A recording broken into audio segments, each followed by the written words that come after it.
Hey guys, Real Recapped here.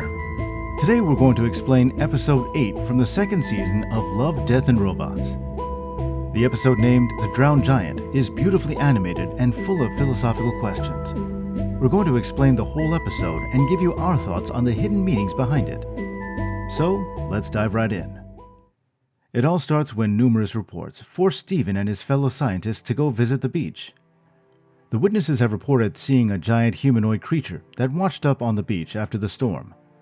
As Stephen parks his car and climbs up a hill, he has his first glimpse of the creature people have reported. It looks like a colossal man who's lying naked on the beach as if getting a sunbath.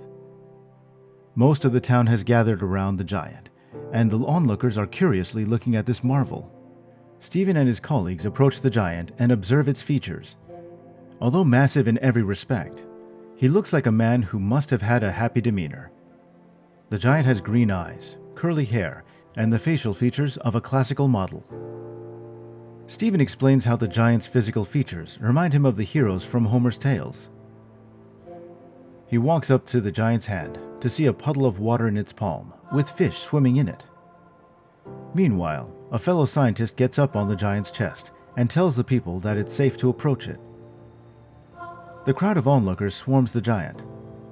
Many people get on top of its corpse while the others are only touching it. Kids are playing tag on its massive chest while others are using it as a climbing rock. Stephen observes how perfect the giant is and how the people around it look like tiny, cheap copies of it. Stephen, however, doesn't even touch the giant. He sits down and observes the giant from some distance while his colleagues are taking notes beside him.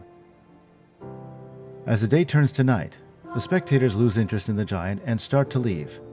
Stephen also packs up his things and goes back to town. A couple of days later, he returns to the beach. He's been tasked with keeping the giant under observation. People are taking walks and having picnics right next to the giant's dead body. A cleanup crew is planning to cut the giant's body so that they can remove it from the beach. Even in this state, to Stephen, the giant appears more alive than the people around it. He still doesn't touch its body and just observes it from a hill. He returns the next day to find the giant is in its early stages of decay. The young face of the giant now looks old and sickly because of the slow decay. Stephen knows that the giant will decompose soon, which gives him a reason to climb on top of it finally. People have built sandcastles on its chest. The workers have cut down one of the giant's arms, and people have taken it. Stephen looks into the giant's eyes. They have become opaque and lifeless by now. Stephen feels terrible about how miserably the giant is being treated after its death. A few days pass by, and the giant has lost most of its limbs by now. He's decaying fast, and the people have sprayed all kinds of nonsense on his body. The next day, Stephen returns to see that the giant's head has been removed. It doesn't look like a human anymore. As more days pass by, there isn't much left of the giant's body. Most of its body has been removed from the beach, and only the decaying torso remains. Eventually, many months go by, and people start forgetting about the giant. Stephen starts seeing the giant's bones and other small remains all around the town. People are using these body parts as decorative items in their shops and restaurants. He even spots the giant's skull next to a worn-out barn in the middle of nowhere. A circus has been using the giant's preserved genitals as an attraction all around the coast. Stephen admits that these relics represent a much more magnificent picture of the giant than the bloated corpse he saw months ago. He even dreams of the giant coming back to life to collect his body parts from different places around the town. The Drowned Giant is full of mystery and metaphorical depictions. The show isn't concerned about the giant's origins, but it's more about the people's behavior around it. It also represents how even a perfect colossus is eventually reduced to nothing but relics and tales.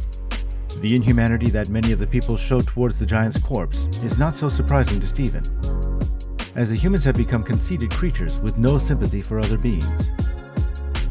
So guys, this wraps up our recap of The Drowned Giant. What do you think about the giant's origins? Do share your thoughts with us in the comments. Make sure to like and subscribe if you enjoyed the video, and don't forget to turn on notifications. Thank you for watching, and we'll see you next time on another Real Recapped.